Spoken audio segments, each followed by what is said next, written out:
ପିଲାମାନେ ଆଜି ଆମେମାନେ ଶିଶୁ ଦିବସ ବିଷୟରେ ଭାଷଣ ଅଳ୍ପ ବହୁତ କରି ଜାଣିବା।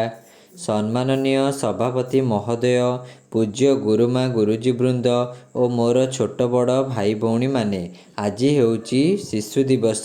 ଶିଶୁ ଦିବସ ଅବସରରେ ମୋତେ କିଛି କହିବାକୁ ସୁଯୋଗ ମିଳିଥିବାରୁ ମୁଁ ନିଜକୁ ଧନ୍ୟ ମନେ କରୁଛି। ପ୍ରତିବର୍ଷ ନଭେମ୍ବର 14 ତାରିଖକୁ ଆମେ ଶିଶୁ ଦିବସ ରୂପେ ପାଳନ କରିଥାଉ। ଏହି ଦିନ ପଣ୍ଡିତ ଜବାହରଲାଲ ନେହେରୁଙ୍କ ଜନ୍ମଦିନ ରୂପେ ପାଳନ କରାଯାଏ। ଜବାହରଲାଲ ନେହେରୁଙ୍କୁ ପିଲାମାନେ ଖୁସିରେ ଚାଚାଜୀ ବୋଲି କୁହନ୍ତି। ନେହେରୁଙ୍କ ପିତାଙ୍କ ନାମ ମୋତିଲାଲ ନେହେରୁ ଓ ମାତାଙ୍କ ନାମ ସ୍ୱରୂପାରାଣୀ ଥିଲା। ଜବାହରଲାଲ ନେହେରୁ ଆମ ସ୍ୱାଧୀନ ଦେଶର ପ୍ରଥମ ପ୍ରଧାନମନ୍ତ୍ରୀ ଥିଲେ। ସେ କୁନି କୁନି ପିଲାଙ୍କୁ ବହୁତ ଭଲ ପାଉଥିଲେ, ସ୍ନେହ ଓ ଆଦର ମଧ୍ୟ କରୁଥିଲେ। ଗୋଟିଏ ପିଲା ତାଙ୍କୁ ଖୁସିରେ ଗୋଲାପ ଫୁଲ ଦେଇଥିଲା। ନେହେରୁ ସେହି ଗୋଲାପ ଫୁଲକୁ ନିଜ ସାର୍ଟ ପକେଟରେ ମାରିକରି ବୁଲିଲେ।